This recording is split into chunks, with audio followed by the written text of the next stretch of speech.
വ്യാജരേഖ നിർമ്മിച്ചുള്ള അവയവ കച്ചവട കേസിൽ സംസ്ഥാനത്ത് 5ഇടങ്ങളിൽ ഇഡി പരിശോധന. കൊല്ലത്ത് തട്ടിപ്പിലെ പ്രധാന കണ്ണിയായ ശ്രീജയുടെ വീട്ടിലും കാസർഗോഡ് ഇടനിലക്കാരനായ നജീബിന്റെ വീട്ടിലും ഇഡി റെയ്ഡ് നടത്തി.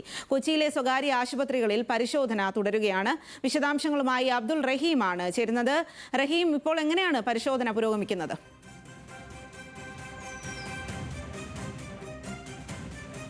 സ്വാതി, പ്രധാനമായും ഈ അവയവക്കടത്ത് കേസുമായി ബന്ധപ്പെട്ട ഇടനിലക്കാരുടെ വീടുകളിലും ഈ ഇടനിലക്കാരുമായി ബന്ധപ്പെട്ട് പ്രവർത്തിച്ചിരുന്ന ആശുപത്രികളിലുമാണ് ഇഡിയുടെ പരിശോധനകൾ ഇപ്പോൾ പുരോഗമിക്കുന്നത്.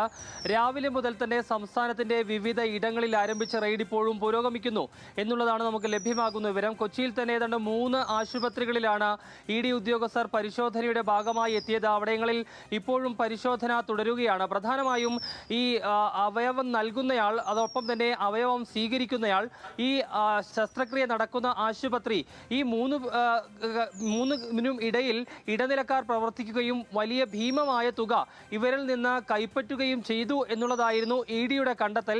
ഇതിന്റെ അടിസ്ഥാനത്തിലാണ് സംസ്ഥാന വ്യാപകമായി തന്നെ പരിശോധന നടത്താനുള്ള ഒരു തീരുമാനത്തിലേക്ക് ഇഡി കടന്നത്. ഇതിൽ മുഖ്യപ്രതിയായിട്ടുള്ള നജീബ്, അതോടൊപ്പം തന്നെ കോട്ടയം സ്വദേശിയായിട്ടുള്ള ശ്രീജ എന്നിവരുൾപ്പെടെയുള്ളവരുടെ വീടുകളിൽ പരിശോധന നടത്തിയിരുന്നു. ശ്രീജയുടെ വീട് കോട്ടയത്താണ്. അവിടെ രാവിലെ മുതൽ തുടങ്ങിയ പരിശോധന ഇപ്പോഴും തുടരുന്നുണ്ട് എന്നുള്ളതാണ് നമുക്ക് മനസ്സിലാക്കാൻ കഴിയുന്നത്. കൂടാതെ ഇതിൽ മുഖ്യപ്രതിയായിട്ടുള്ള നജീബ് കാസർഗോഡ് സ്വദേശിയാണ്.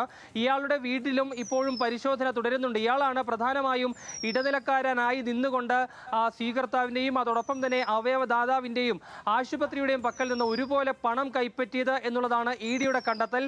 ഇതിൽ കൂടുതൽ വ്യക്തത വേണം എന്നുള്ളതാണ് ഇഡിയുടെ നിലപാട്. ഇതിന്റെ അടിസ്ഥാനത്തിലാണ് ഇവരുമായി ബന്ധപ്പെട്ട് നിന്ന് ആശുപത്രികളിൽ അടക്കം പരിശോധന നടത്താനുള്ള ഒരു തീരുമാനത്തിലേക്ക് ഇഡി കടന്നതും ഇന്ന് രാവിലെ മുതൽ തന്നെ മിന്നൽ പരിശോധന പോലെ പലയിടങ്ങളിൽ കടന്നു കയറി പരിശോധന നടത്തുകയും ചെയ്തത്. ഏതായാലും അവയവക്കടത്തുമായി ബന്ധപ്പെട്ട ചില നിർണായക വിവരങ്ങൾ ഇഡിക്ക് ലഭിച്ചിട്ടുണ്ട് എന്നുള്ളത് തന്നെയാണ് പ്രധാനമായും ഇഡി വ്യക്തമാക്കുന്നത്.